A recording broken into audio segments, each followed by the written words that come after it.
It was nothing but an moon exploration mission, जिसमें हम क्या करने वाले थे कि मून को एक्सप्लोर करना है। हमारा मेन इंटेंशन यही था। वाटर का डिटेक्शन हुआ था हमारे जो चंद्रयान 1 के थ्रू। तो वाटर का डिटेक्शन 3 मंथ्स एगो हमारे MIP ने किया था। लेकिन क्या फ्यूचर में मून पे जाके सेटल होना संभव है? लोग ऐसे बोलते हैं कि क्यों खर्च करना है स्पेस मिशन पे, क्यों रॉकेट भेजना है आपको चांद पे, जब धरती पर इधर हमारे देश में गरीबी है। इसरो काफी देशों के जो सैटेलाइट्स हैं उसको लॉन्च करता है। मीन्स व्हाट कि वो डिपेंड करते हैं ना हमारे इसरो पे। हमारे पीएम ने जो कहा है कि अब sky is not the limit, space is the limit. Sky is not. नमस्कार, वेलकम गाइस, आपका फिर से स्वागत है एक नए इंटरेस्टिंग एपिसोड में। लेके आया आपके लिए एक नया इंटरेस्टिंग और एक फैक्ट्स भरा एपिसोड। तो इसमें हम सीधा धरती से जा रहे हैं चांद के ऊपर।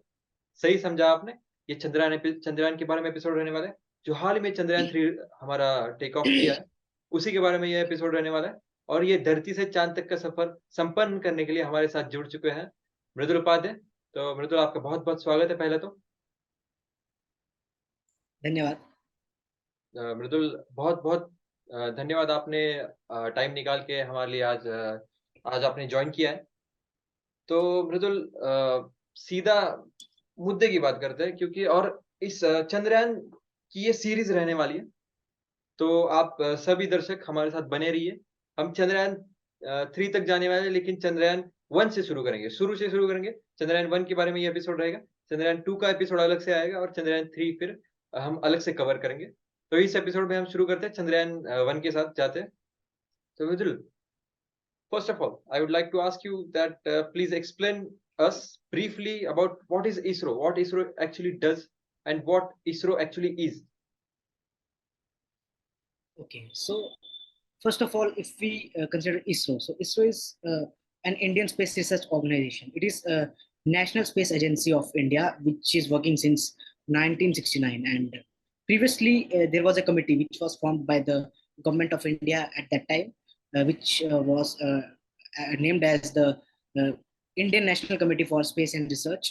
So that committee was envisioned by the greatest scientist, that is the Vikram Sarabhai, and under his vision, he has analyzed and he has examined that it is much required that we should enhance the research, we should upgrade, we should advance the research and space this particular sector. And for that purpose, he has developed various, with his team, he has developed various indigenous technologies. And based on that, that particular committee grows rapidly and it grows day by day.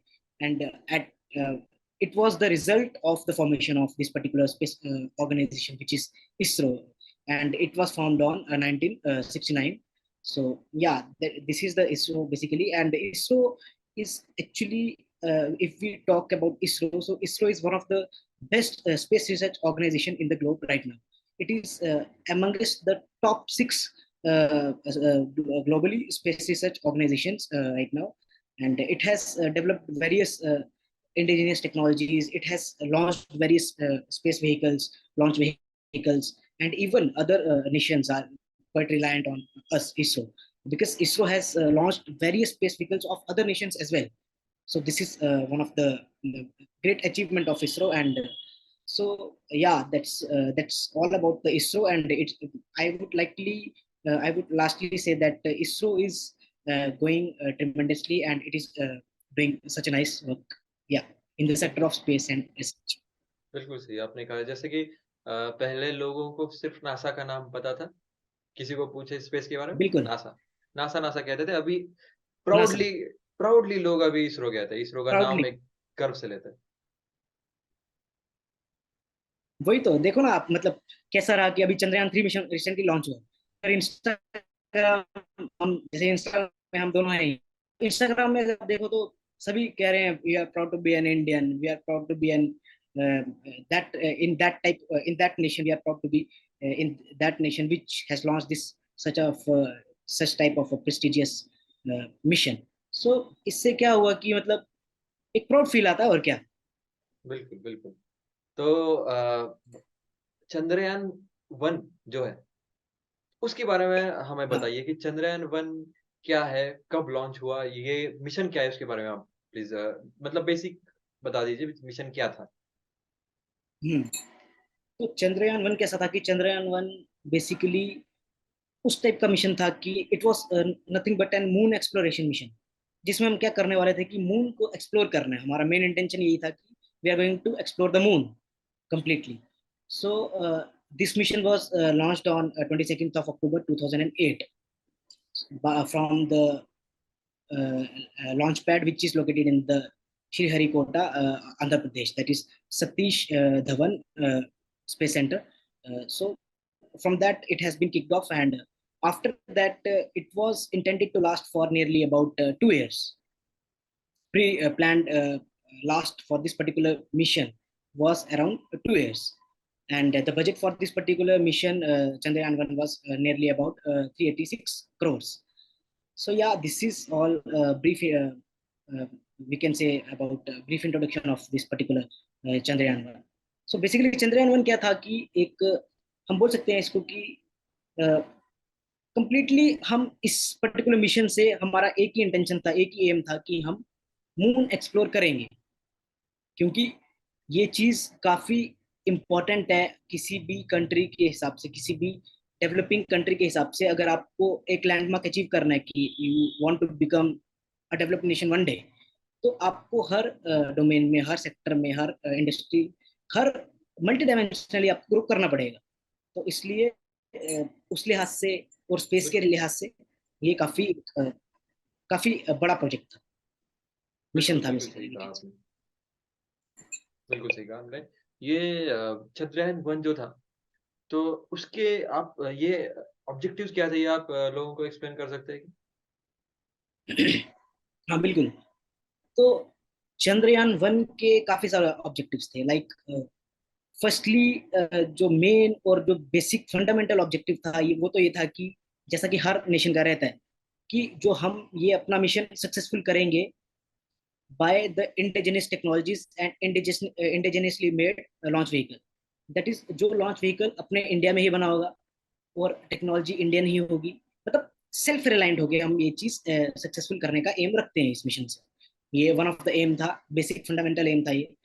और then इसका main objective like मतलब the detection of presence of water molecules on the lunar surface. That is कि मतलब हमें ये चीज मतलब detect करना था कि whether water molecules are present on the lunar surface और not. So if present, then where somewhat likewise. So this was one of the major objective of this mission. और thirdly, अगर हम देखें तो जैसे कि हम काफी सारे experiments करेंगे based on which we will extract the data that what is the soil composition or the surface composition of moon।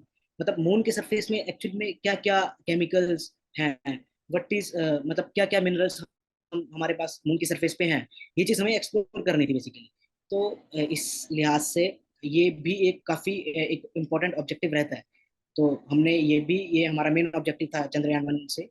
और नेक्स्टली अगर हम देखें तो हम MIP, जो आप पता ही होगा कि मून इम्पैक्ट प्रोब, कि जो कि मून इम्पैक्ट प्रोब था, वहां पे उसको टेस्ट करना कि वो फ्यूचर में हमारे जो सॉफ्ट लैंडिंग है, जैसे फ्यूचर मिशन के लिए हमें सॉफ्ट लैंडिंग करनी पड़ेगी मून के सरफेस पे, तो उस मिशन के लिए, उस पर्टिकुलर सॉफ्ट लैंडिंग के लिए क्या वो कैसा काम कर रहे हैं, कैसा, उस चीज को टेस्ट करना भी एक one of the main objective था इस मिशन का। और lastly I would like to say that कि मेन ऑब्जेक्टिव था कि हम रेस्ट ऑफ द ग्लोब को अपने एफर्ट से, अपनी टेक्नोलॉजी से, अपने पॉइंट ऑफ थॉट से एक्सप्लोर करवा सके मून के। मून में बेसिकली क्या क्या प्रेजेंट है, मून बेसिकली उसका सरफेस कैसा है, क्या क्या चीजें हमें मून और अर्थ में सिमिलरिटी देखने को मिलती है। So this was the main objective of this particular मतलब मिशन। ये जो MIP था उसमें, यानी कि कोई लैंडर भी था या कुछ ऐसे ऑर्बिटर था, क्या था उसमें? ऑर्बिटल, बेसिकली इस मिशन में हमें लैंड नहीं करना था उस सरफेस पे। हमने एक्चुअली वहां पे 340 ऑर्बिट्स लगाए और इस चंद्रयान 1 में। और बेस्ड ऑन दैट हमें उसी में बिना लैंड किए हमें सॉइल का जो उसका सरफेस था उसको एक्सप्लोर करना था, उसके ऊपर टेस्टिंग करनी थी, उसका एक्सप्लोर करना, डेटा एक्सट्रैक्ट करना था कि क्या क्या कॉम्पोजिशन है, क्या क्या केमिकल कॉम्पोजिशन है उसमें, क्या क्या मिनरोलॉजिकल कॉम्पोजिशन है उसमें, वाटर मॉलिक्यूल है कि नहीं है, उस तरह से हमें बेसिकली ये चीज परफॉर्म कर रही तो ये स्टडी मतलब हो गई, पूरे ऑब्जेक्टिव सब पूरे हो गए, सब स्टडी में हमें मिल गई, डेटा सब हम मतलब ले पाए, 100% ऑब्जेक्टिव्स कंप्लीट हुए थे या नहीं थे? है। हाँ, तो अगर हम ऑब्जेक्टिव्स की बात करें तो हाँ, नियर अबाउट 95 to 98% ऑब्जेक्टिव्स हमने अकम्प्लिश कर लिए थे, मीट कर लिए थे।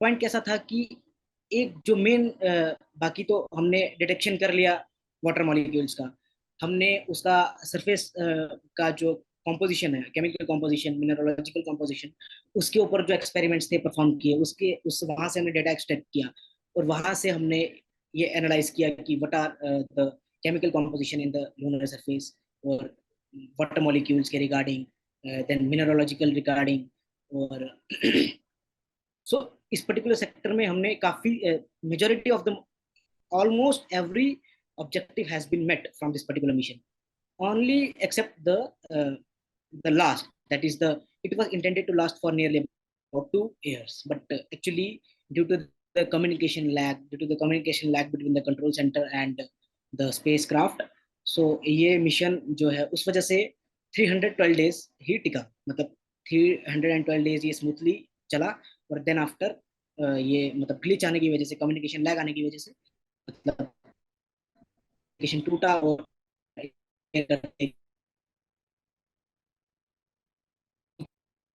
तो यही एक अकेला वो था, ऑब्जेक्टिव था जो मेट नहीं हुआ था उस टाइम पे, रेस्ट ऑल वर मेट या। बिल्कुल सही आपने कहा। और 2008 में ये करके दिखाना उस 2008 टाइम में, पे कि इतनी उस टाइम पे, टेक्नोलॉजी जितनी अभी है उतनी तो मतलब है नहीं ना, तब थी नहीं मतलब। वही तो। और ये करके दिखाना मतलब एक बार अप्रिसिएशन और हैट्स ऑफ बनते हैं हमारे इसरो के अच्छा, साइंटिस्ट के लिए। वही तो तो काफी, वही तो पॉइंट ऐसा ही है ना, कि मतलब अपनी टेक्नोलॉजी से, अपने लॉन्च पैड से, अपने ही लॉन्च व्हीकल से ऐसा मिशन जो करना छोटी बात नहीं इंडिजिनियस है। मिशन, सही कहा आपने। इंडिजिनस, वही तो, बिल्कुल। तो इतना, अगर मतलब इतना अच्छा काम कर दिया है तो इसे अवार्ड्स या अप्रिसिएशन बिल्कुल मिला होगा। इसके बारे में आप कुछ ब्रीफ देना चाहेंगे?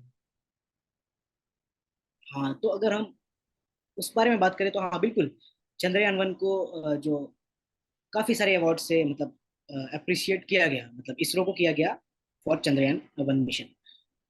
तो समवट अगर हम कुछ अवार्ड्स को कंसिडर करें तो लाइक जो अमेरिका की नेशनल स्पेस एजेंसी है एक, वहाँ पे मतलब it is like, it is not the governmental but या it is something like space agency, US based.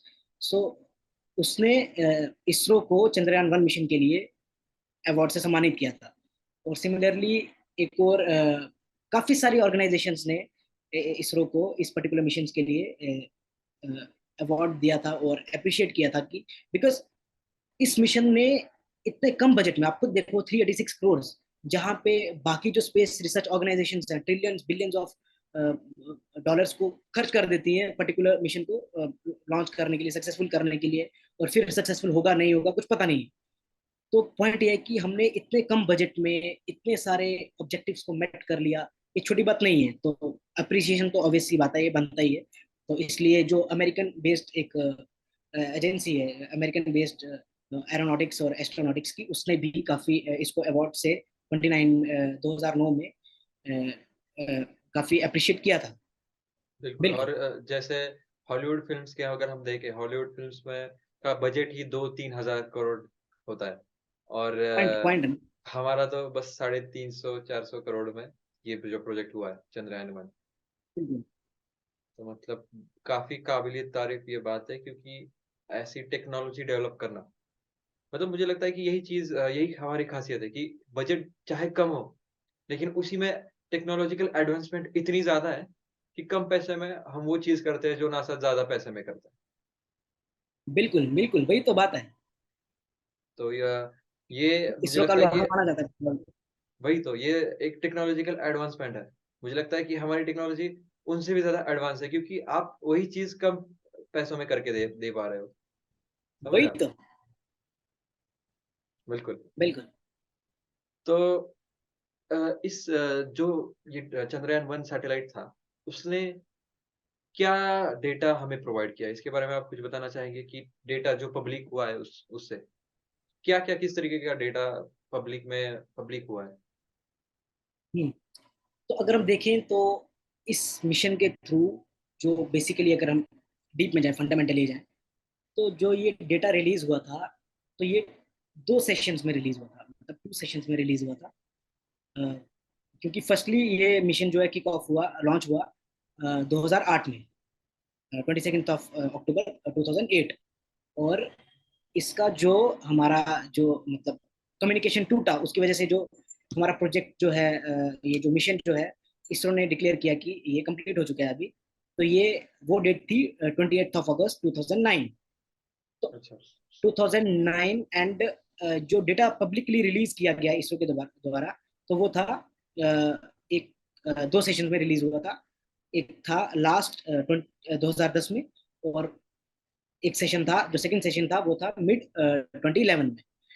तो ये जो डेटा था, data regarding the objectives, data regarding what is the surface texture of the moon, what are the chemical composition in the surface of the moon, क्या क्या minerals वहां पे हैं, water molecules हैं नहीं है, कितने मास में है। तो ये सारा डेटा हमें निकल के आया था इस मिशन के थ्रू, जिसने मतलब, और एक काफी एक इंटरेस्टिंग बात है। तो मतलब जैसा कि हमने जो हमारे पास जैसा कि हमारे पास जो इंस्ट्रूमेंट था, हमारा लोड कैरियर जो था, वो थे कि एक था MIP, that is moon impact probe, और एक था मून मिनरोलॉजिकल मैपर। तो मून मिनरोलॉजिकल मैपर जो था वो था बेसिकली नासा बेस्ड, और MIP जो था वो था इंडिजिनियस, वो इंडियन मेड इंस्ट्रूमेंट। तो कैसा था कि जो हमारा जो वाटर का डिटेक्शन हुआ था हमारे जो चंद्रयान 1 के थ्रू, तो वाटर का डिटेक्शन 3 मंथ्स एगो हमारे MIP ने किया था। लेकिन अच्छा। और after 3 months moon impact probe that is M3 ने भी किया था। और जो एक US बेस्ड जर्नल है, उसमें क्या पब्लिश हुआ कि जो वाटर का डिटेक्शन है, वो US बेस्ड जो इंस्ट्रूमेंट गया था चंद्रयान 1 मिशन पे, तो उसने वो डिटेक्ट किया है, जो कि एक्चुअल में वैसा नहीं था। ये डेट है हुँ। 24 ऑफ सितंबर को ये जर्नल रिलीज हुआ। तो आफ्टर दैट जब इसरो ने ये चीज देखी, तो इसरो ने राइट नेक्स्ट टू 24 ऑफ सितंबर, दैट इज 25 ऑफ सितंबर, इसरो ने एक स्टेटमेंट रिलीज किया कि ऐसा नहीं है। जो आप जो M3 है, उसने जो डिटेक्शन किया है इसका, वो 3 मंथ्स आफ्टर की है, बिफोर 3 मंथ्स हमारे MIP ने किया है। जो कि फिर आफ्टर इसरो में, जब इसरो के ध्यान में ये बात आई, इसरो को पता लगा, तो इसरो ने भी इसका एग्रीमेंट दिया। इसरो ने भी ये चीज एग्री किया कि हाँ एक्चुअल में ऐसा ही है। जो MIP है उसने पहले डिटेक्शन किया था, और आफ्टर दैट M3 ने किया।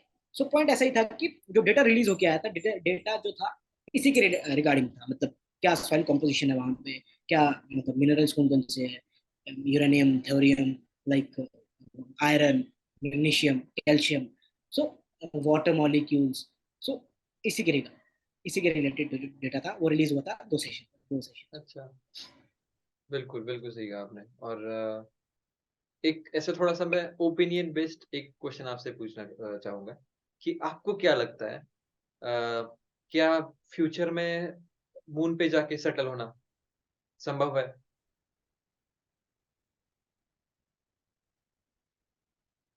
या अभी तो काफी मतलब ओपिनियन बेस्ड अगर हम बोल सके तो, या हो सकता है ना सेटल, क्योंकि देखो ना, मतलब मून बेसिकली, मून का फॉर्मेशन कैसे हुआ है, वो तो ऑब्वियस सी बात है कि मून उधर जो है काफी हार्श क्लाइमेटिक कंडीशंस है, काफी हार्श जो है, मतलब हमें आइडियल इकोसिस्टम नहीं मिलने वाला है, ऑब्वियस सी बात। हुँ। लेकिन मून की जो, जैसे कि जो हमारी जो थीरीज है मून के फॉर्मेशन के लिए, तो अकॉर्डिंग टू दोज थीरीज, अगर हम रिसेंट थीरी की बात करें, जो कि अपोलो 15 मिशन से जो थीरी निकल के आई है, तो उस थीरी के अकॉर्डिंग अगर हम देखें तो मून की जो फॉर्मेशन हुई है कैसे हुई है, कि एक दो मतलब बॉडीज थी, अर्थ था और एक लाइट वेटेड सैटेलाइट सैटेलाइट था, जिसका वेट नियर अबाउट मार्स के वेट के लगभग था। अच्छा।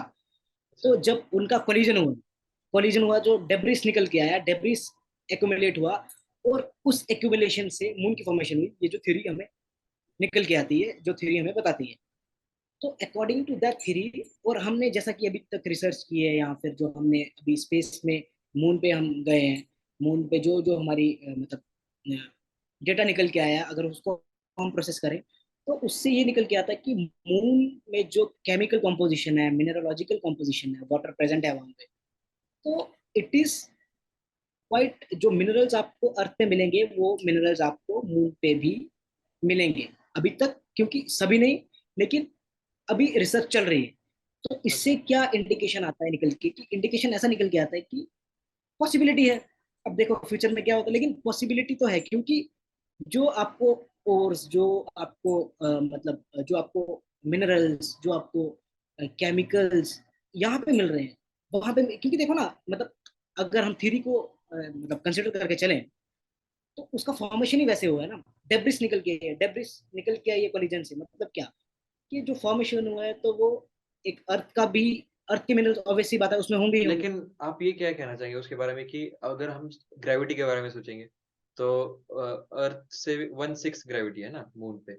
और अगर आप हाँ एटमॉस्फेयर भी देखेंगे तो बहुत कम डेंस है उधर का एटमॉस्फेयर, क्योंकि ज्यादा है ही नहीं एटमॉस्फेयर के लेयर्स वगैरह, बहुत वो गैस भी बहुत ऐसे मतलब जो भी नहीं, रहेंगे कम क्वांटिटीज में। और प्रेशर भी बहुत कम है उधर का, जो हमारा इधर मतलब हम जो रहते हैं प्रेशर पे, नॉर्मल प्रेशर पे, उधर प्रेशर भी कम है। तो आपको क्या लगता है मतलब वो हो जाएगा एडवांसमेंट उतनी टेक्नोलॉजिकल और वहां पे हम रह सकते हैं आगे? नहीं, एक्चुअली ये चीज तो काफी कॉम्प्लिकेटेड है, ये अभी रिसर्च हमें बताएगी, लेकिन जो एज फार एज जो अभी तक का रिसर्च हुई है, अभी तक की स्टडी हुई है, उससे हम ये चीज निकाल के ला सकते हैं कि मतलब जो हमारे पास जो मिनरल्स, या जो भी, जैसे मैंने आपको पहले ही बताया, जो चीज यहाँ पे अवेलेबल है, वहाँ पे रिसर्च चल रही है। वाटर मॉलिक्यूल्स जैसे वहाँ पे डिटेक्ट हो चुके हैं कि वाटर मॉलिक्यूल्स लूनर सरफेस पे प्रेजेंट हैं। तो उस हिसाब से देखें तो रहना, तो ये तो अभी नेक्स्ट लेवल बात आ गई ना, ये कभी सेंचुरीज की बात है ये, कि मतलब कब जाके इतना मतलब रिसर्च होगा, वैसा चीज अच्छा। आएगी वैसा, तो ये काफी एडवांस बात होगी। लेकिन पॉइंट ऐसा है कि अभी तक तो काफी, क्योंकि देखो ना, मून पे तो काफी हार्श क्लाइमेटिक कंडीशन है, एटमॉस्फेरिक लेयर नहीं है। और पॉइंट ऐसा है कि ये चीज आ जाती है ना यहाँ पे, कि मतलब अभी तक तो उसके लिए काफी स्टडी लगेगी।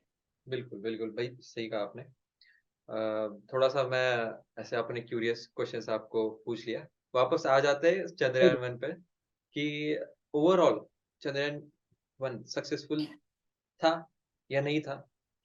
हमें तो पता ही है पूरे ऑब्जेक्टिव्स मीट हो चुके हैं, लेकिन एक ओवरऑल जिस्ट अगर आप देना चाहेंगे चंद्रयान वन के बारे में कि उसने क्या क्या अचीव करके दिया इंडिया को, तो वो किस तरीके से आप रखेंगे सामने हमारे? इंडिया को, ओके, सो इंडिया को तो वही था ना, मतलब कि ऑब्जेक्टिव्स जो उसके थे, तो मतलब ऑब्जेक्टिव्स तो 98% तो ऑब्जेक्टिव्स मेट हुए थे। मतलब हमने, तो इससे यही निकल के आता है कि जो चंद्रयान वन मिशन था, ओवरऑल ये एक big successful, not a successful but big successful, because इतने कम बजट में इतना बड़ा मिशन, और उसमें सिर्फ एक ही चीज जो है अकम्प्लिश नहीं हुई थी, मेट नहीं हुई थी, वो क्या था, कि हमने जो ड्यूरेशन, हमारा मतलब जो मतलब ड्यूरेशन था उसको कम ड्यूरेशन, हो हाँ गया बिल्कुल, बहुत। वही चीज। बाकी अदर देन दैट सभी जो ऑब्जेक्टिव्स हैं जो हमने प्री प्लान थे हमारे, काफी सभी मेट हुए थे बिल्कुल। बिल्कुल बिल्कुल बिल्कुल और सही कहा इंडिया को आपने। तो काफी काफी बूम मिला है इस चीज से, इस मिशन से। बिल्कुल। और हम काफी और जैसे कि आर्टेमिस जो मिशन यूएसए का होने वाला है उसको भी हम कवर करेंगे। उससे थोड़े से लिंक्स हैं चंद्रयान 3 के साथ आर्टेमिस मिशन के। तो हमारे साथ मतलब आप बने रहिए अगले भी एपिसोड्स में, क्योंकि चंद्रयान 3 के साथ आर्टेमिस हम कवर करने वाले हैं। ठीक है, मैं अगले क्वेश्चन की ओर बढ़ता हूँ। एक चीज कहीं पे हमें सुनाई देती है, कुछ लोग ऐसे बोलते हैं कि क्यों खर्च करना है इन स्पेस मिशंस पे, क्यों रॉकेट भेजना है आपको चांद पे, जब धरती पर इधर हमारे देश में गरीबी है, कुछ लोगों को खाना नहीं मिल रहा है, कुछ लोगों को रहने के लिए घर नहीं है। तो क्या आपको लगता है कि मतलब इन मिशंस पे खर्चा करना सही बात है या नहीं है?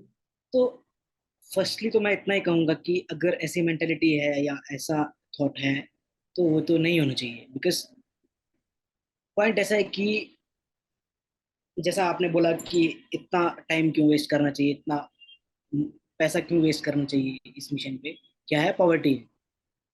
तो पॉइंट ऐसा है कि पॉवर्टी दूर कैसे होगी, एफर्ट करने से होगी ना। पॉवर्टी दूर बिल्कुल चुपचाप बैठने से तो नहीं होने वाली। और पॉइंट कैसा है कि अगर आप कंसिडर करो, जैसे कि सपोज कर लो, अभी इंडिया, आज के टाइम पे इंडिया क्या है, एक एमर्जिंग सुपर पावर है। हम्म, और एमर्जिंग सुपर पावर होने के लिए अगर हमें किसी टाइम पे, मतलब जो आज के सुपर पावर्स हैं, अमेरिका, चाइना, उनसे compete करना है, तो हमें मल्टी डायमेंशनली ग्रो करना पड़ेगा। नॉट, अगर हम ऐसा रख के चलें कि एक पर्टिकुलर डायमेंशन में हम ग्रोथ से हम सुपर पावर बन जाएंगे या इसको compete कर, ऐसा नहीं होने वाला। हमें मल्टी डायमेंशनली ग्रोथ करनी पड़ेगी और मल्टी डायमेंशनली हमें आगे जाना पड़ेगा। और पॉइंट कैसा है, जैसा आपने बोला कि पॉवर्टी, तो पॉवर्टी का अगर हम इसमें सिनेरियो देखें इस मिशन से, तो हमें ये एंगल इस मिशन के साथ जोड़ना ही नहीं चाहिए पहले तो। क्योंकि पॉवर्टी एक अलग इशू है, पॉवर्टी एक अलग चीज है, उस पर ध्यान देना बनता है, बिल्कुल बनता है, लेकिन वो एक अलग चीज है। और ये space research organisation, space research mission जो है हमारे इंडिया के, ये अलग चीज है, मानते हो आप भी। बिल्कुल। पॉइंट ऐसा है कि हमें इसको इससे जोड़ना बिल्कुल नहीं चाहिए, जो लोग जोड़ रहे हैं इसको। तो अब मैं इतना ही बोलना चाहूंगा कि ऐसा नहीं करना चाहिए, बिल्कुल नहीं करना चाहिए। और हमें, अगर हम डेवलप होना चाहते हैं, तो हमें इस सेक्टर में ग्रोथ करनी पड़ेगी। और पॉइंट कैसा है, अगर सपोज कर लो कि हम इस चंद्रयान मिशन को ही अगर कंसिडर करके चलें, और पॉवर्टी के एंगल को भी कंसिडर करके चलें, तो पॉइंट कैसा है कि अगर हम पॉवर्टी का एंगल लेके चल रहे हैं और चंद्रयान मिशन को भी कंसिडर करके चल रहे हैं, तो चंद्रयान मिशन अगर सपोज करो सक्सेसफुल हो जाता है, जैसे चंद्रयान 1 एक बिग सक्सेसफुल मिशन था, और 3 अगर हो जाता है, जो ऑब्जेक्टिव्स है वो मेट हो जाते हैं, तो पॉइंट कैसा है कि जो ग्लोबल लेवल पे जो स्पेस रिसर्च एजेंसीज होंगी, नॉन गवर्नमेंटल जो स्पेस रिसर्च एजेंसीज होंगी, उनका एक ध्यान जाएगा, उनका एक अटेंशन जाएगी इंडिया की तरफ, कि इंडिया भी इस सेक्टर में एक काफी अच्छा इकोसिस्टम प्रोवाइड करती है। इंडिया में इस particular space and research sector में काफी अच्छा इकोसिस्टम है। तो इससे क्या होगा, वो अपने इंडिया में आएंगे, राइट। इससे तो डायरेक्टली रिलेशन है ना, कि अगर आपको अच्छा इकोसिस्टम मिल रहा है तो आप उधर जाना पसंद करोगे, आइडियल बिल्कुल। इकोसिस्टम में जाना पसंद करो। तो पॉइंट है कि वो आएंगे, तो उससे क्या होगा, उससे क्या होगा, जो हमारे इंडिया का या किसी भी नेशन का जो यूथ है, अनएम्प्लॉयड है लेकिन स्किल्ड वर्कफोर्स है वो, और उसका इस पर्टिकुलर सेक्टर में इंटरेस्ट है, स्किल्स है, सब कुछ है, तो उसके लिए एक एम्प्लॉयमेंट जनरेट होगी, राइट। तो एम्प्लॉयमेंट जनरेट होगी मीन्स व्हाट, कि डायरेक्टली हमारी जो पॉवर्टी है उससे कम हो रही।